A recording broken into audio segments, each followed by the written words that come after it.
Olá, aqui nós iremos apresentar a segunda prática da disciplina de Eletrônica de Potência. A equipe composta por Alisson, Marcos Vinícius e William. As matrículas correspondentes estão escritas aqui do lado. E aqui são os objetivos dessa prática. Aprender o princípio da modulação por largura de pulso, da PWM, a montagem de uma placa experimental do CI 3525, aprender como utilizar esse CI para obter o PWM desejado. E pelo laboratório está escrito aqui abaixo e nós realizamos ele. Primeiro, tem esse procedimento experimental, que onde tem o 3525, o circuito equivalente, que tem que ser montado para que ele funcione adequadamente. E a primeira questão é justamente abrir o simulador do Proteus e montar o circuito equivalente com os dados descritos aqui na segunda questão, onde tem o valor de Rx, Ry, R1, C1 e CSS, os valores de capacitor e de resistor, e também acoplada no soft starter. Então foi feita a montagem do circuito esquemático no Proteus, como segue a segunda questão. Na terceira questão foi feita a simulação da questão anterior. Então nós observamos que no pino 5 e 2, está aqui na imagem, que é o CT e o pino IMP, ele é justamente o valor da queda de tensão, que é esse sinal verde, entre os dois resistores, e o que é o sinal de onda dente de serra, que o pessoal geralmente costuma chamar, ou sinal rampa também. Aqui em cima é a saída 11 e 14, onde ele fica as saídas do PWM. Vale lembrar que a diferença de um sinal para o outro é que eles têm a diferença de aproximadamente de fase 180 graus. Só que na prática você vê que não necessariamente é esse valor. E aqui foi feito a separação dos dois sinais de saída e é visto que eles têm essa defasagem aproximada. Foi feita o cálculo para a frequência do funcionamento desse circuito, onde é dada essa seguinte fórmula. Foram substituídos esses valores e foi encontrado o valor de 6.119 Hz, 95. E a simulação que foi feita, a frequência de saída do PWM foi encontrado o valor de 5.882,352 Hz. Foi encontrada uma diferença de 237 Hz, uma diferença de aproximadamente percentual de 3,88, e que está dentro dos níveis aceitáveis. Vai lembrar que dentro desse componente existe capacitores, indutores e resistências e qualquer outro tipo de dispositivo elétrico, que ele vai ter variâncias de acordo com a frequência utilizada no dispositivo. A quarta questão era para encontrar uma frequência de 5 kHz com o valor de C1 e R1. Foi fixado o valor de R1 igual à segunda questão e foi colocado na fórmula o valor de 5 kHz e foi encontrado o valor de resistência. A resistência está aqui, foi feita a simulação e viu que a simulação ela chegou bem perto, com um erro percentual de 4,76%. A quinta questão já fala sobre o mesmo sentido de questão, de pegar o valor de capacitor de resistor para obter a frequência de 50 kHz na saída A e B. Foi colocado aqui na questão 50 kHz, mantido o valor de C1 e alteraram os valores de RT do resistor e foi encontrado um resistor de 1.223 ohms aproximadamente. Foi feita a simulação desse circuito e foi encontrada a frequência de 50 kHz, um erro de 0,55%. Na sexta questão, ele pede para a gente encontrar um valor de duty cycle de 10%, certo? E calcular o valor de Rx para isso. Então, a gente mantém o valor de Ry e calcula o Rx. Com base nas equações que foram dadas, né, na teoria, então a gente chega que Rx ele vai ser conforme essa equação aqui, a equação 2, certo? E acontece o seguinte, nessa questão foi encontrado um problema de limitação do próprio dispositivo, que é o seguinte, para conseguir um Dutch Cycle 10%, e a gente substitui os valores nessa fórmula aqui, a gente teria que ter um Rx de 1,4. Mas se a gente usar esse valor de resistência, vai fazer com que no pino 2, que é o pino que mede a tensão sobre a Rx, chegue um valor de tensão de 0,63. Mas esse valor de tensão, ele é insuficiente, porque o dispositivo ele tem uma limitação de que esse valor no pino 2 tem que ser maior que 0,7.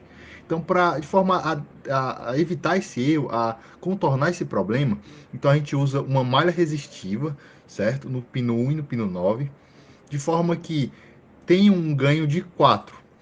Aí o que acontece? Quando a gente recalcula, certo? A partir dessa malha resistiva, os valores de Rx, a gente chega que o valor de Rx, de resistência, deve ser de 2,4, certo? E assim a tensão sobre o pino 2 fica de 1,2 e não tem nenhum problema. Então, usando esse artifício, a gente consegue, certo? O valor de 10% na tensão de saída, ok? Na sétima questão é algo parecido, mas o Dutch Cycle é de 40%. Então, não haveria problema em utilizar aquela equação anterior, a equação 2. Então, utilizando a mesma equação anterior, certo? Substituindo os valores de V máximo de 2,97, que é o valor da onda tipo rampa, e o valor de V mínimo de 50 mV, a gente consegue encontrar o valor de Rx de 8,791,45 ohms, certo? E esse valor, substituindo lá no circuito, nos dá exatamente o valor de 40%. Na verdade, bem próximo a ele. Dá um valor de 40,42%, certo? E é isso.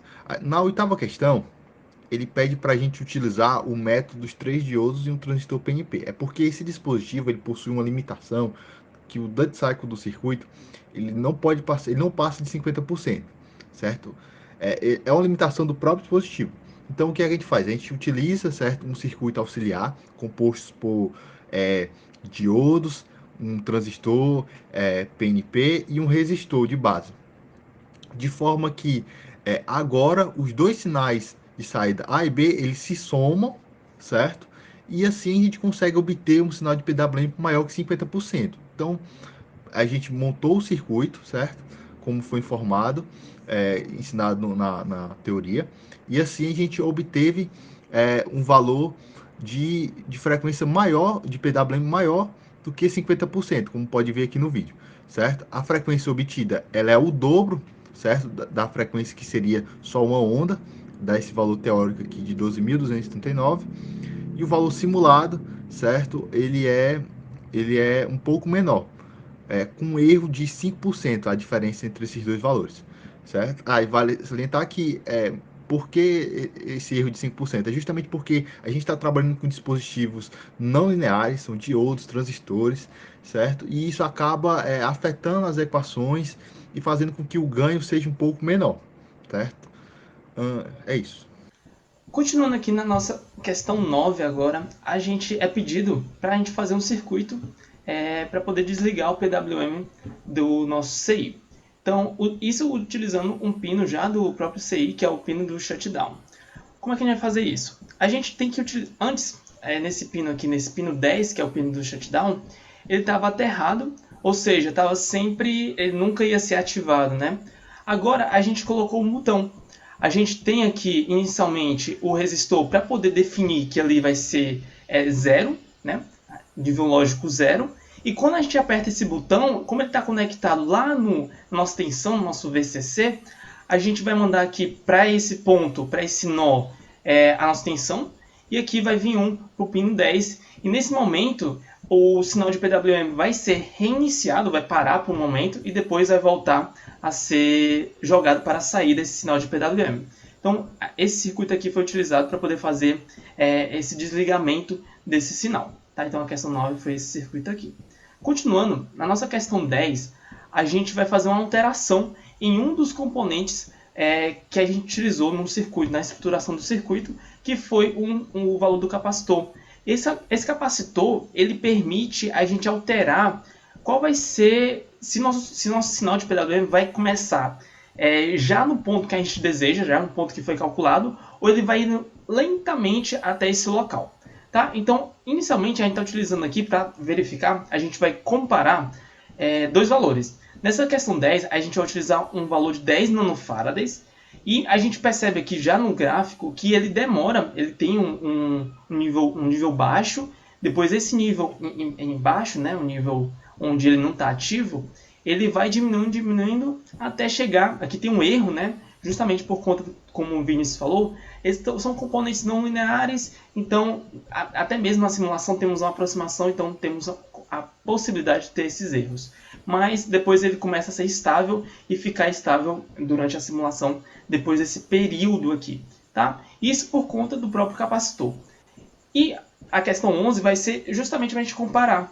A gente utilizou na questão 10 nanofarads, e aqui na questão 11 a gente vai utilizar 1 nanofarad. E a gente já vai perceber o seguinte, que quanto menor o capacitor, mais rápido a gente vai ter nossa saída PWM estável. A gente percebe aqui que automaticamente ele parece, né, não dá para perceber, ele já começa no nível estável aqui do PWM da saída, né?